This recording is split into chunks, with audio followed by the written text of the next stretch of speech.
Hello, what's up guys? Train 1980 back with a brief video and some new changes. There have been a lot of changes at the top and the bottom of the list, and we're just gonna start right here in the circuit part. This is a car that I recently acquired during the motor pass, and it did reasonably well. It's number 8 in the countdown, but it's 52nd around the circuit, so not gonna be winning any races anytime soon. Overall, decent car. Gotta know it sounds good, looks good, but it loves to drift out, as you see right here in that corner. So not a good car to be driving around in a circuit, but still decent car to add to your collection if you would like to. Moving on to number 7. This car also not so good around the circuit. These cars did much better in a point-to-point, which you will also see in this video. This car only made it to 42nd place. Like I said, if you want to know the original places of all the other cars that I have tested, you can go back and check out my videos. Everything that I have tested in this game is in my videos. You know, you want to know the name of this car? This is the 2018 BMW i8 Roadster. I think this car just came out recently, maybe a couple of months ago. Decent car in the decent car in the point-to-point. I'm sorry, I should say, but like I said, not around the circuit. Not the car you want to use. On the other hand, this car right here it actually surprised me. It's only 11th around the circuit, but still, it's going to really just dominate in the point-to-point, as you will see in a little bit later on in this video. This is the 2011 Porsche 911 Speedster, and it came in at a lap time 142.952. This car is decently great. It has a very powerful oversteer. It has very good grip and a very powerful nitrous boost. But at the end of the day, around this circuit, it's not going to outdo the number 1 car because it only got that lap time of 142. Moving on, number 5. This is the 1963 Chevy Grand Sport, and this is a classic.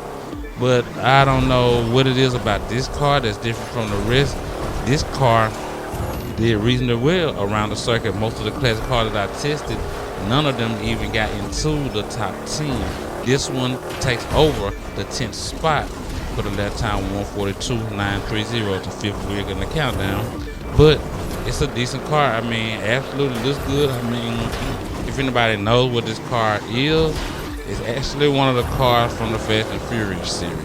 But like I said, it's a very good car, but not the kind of car you want to be using around the circuit. Number 4 car is the trading over to the point-to-point series, as you see now.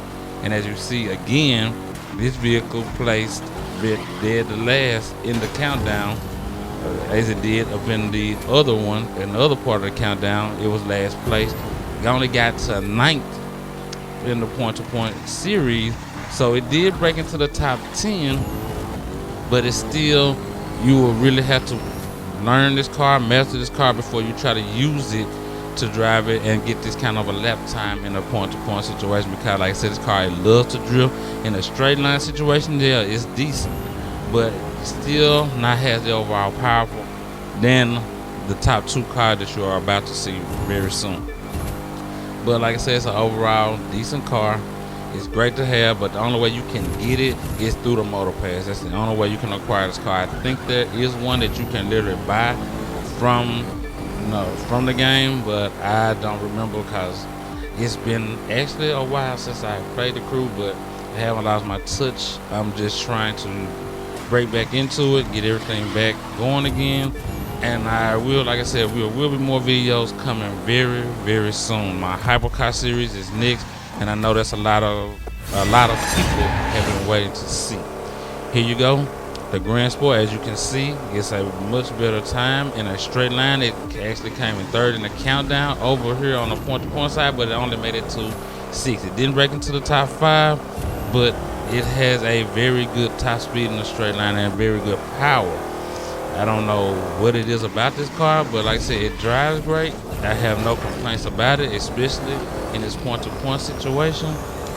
But in any other situation, like I said, I will say I have seen other people, and while I was racing, I'm sorry, and other cars that kept up with me toe to toe, even using my slipstream. But even in using my slipstream, their car only topped. Once their car topped out, I still am able to pull away from them. So I want you guys to get in your head that you can use slipstream to stay with a faster car, because it doesn't work like that. Once that car tops out, the other car is going to gradually pull away from you, and unless you have nitrous to stay with them. So just letting you guys know the facts and what's real, so you guys can know which vehicles you can use to race, and the best thing that you will need in these situations, so you can easily earn your money, earn your motor pass, earn everything that you need to get all these vehicles or whatever rewards they're getting away in the game.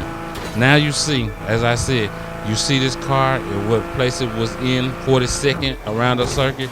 Here it takes over the number 2 spot in a point-to-point situation. Over here, the grip is perfect, acceleration is wonderful, and the overall grip and power with the nitrous, it just does absolutely beautifully. It's a great car to have in a point-to-point situation. It will not let you down, and it just misses out being that 318 with the top 2 vehicle. That's why I said there's a lot of lead changes in the point-to-point. But the top 2 vehicles, I must say, they were neck and neck. But as you can see, my knobs, I still have plenty of it, but I had to make it fair because all of my cars are equipped with nitrous boost. So my nitrous does not run out like that, and it also comes back very, very quickly. So I had to make this pretty much fair and show you how it would be with regular nitrous, so you guys would be able to see it in the way that it should be, or not without anybody saying that, you know, I'm using tricks or things like that to show you the lap time. But as you see, like I said, second place, and there was a decent time. But here you will see right now the new number 1 vehicle in a point-to-point situation. This is the same car, the 2011 Porsche 911 Speedster, coming in at a flat 3 minutes and 18 seconds. It beats the number 1 car out by 0.6 of a second. Very, very close. But honestly, like I said, this car could have probably done a lot better, and I probably will retest vehicles later in the future, or later on down the line. But as of right now, this car is the only thing that you will need in a street car situation on a point-to-point. This car has great acceleration. It does have an oversteer, but that's not something that will bother you here on these open straightaways.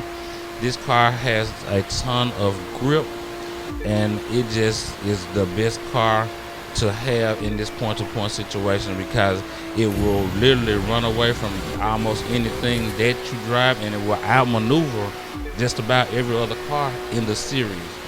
So there you have it, guys. I've tested new cars and cars that were already in my list, but I hope you guys enjoyed this video. If you do, please like, comment, subscribe. Thanks for watching. See you guys in the hypercar series coming soon.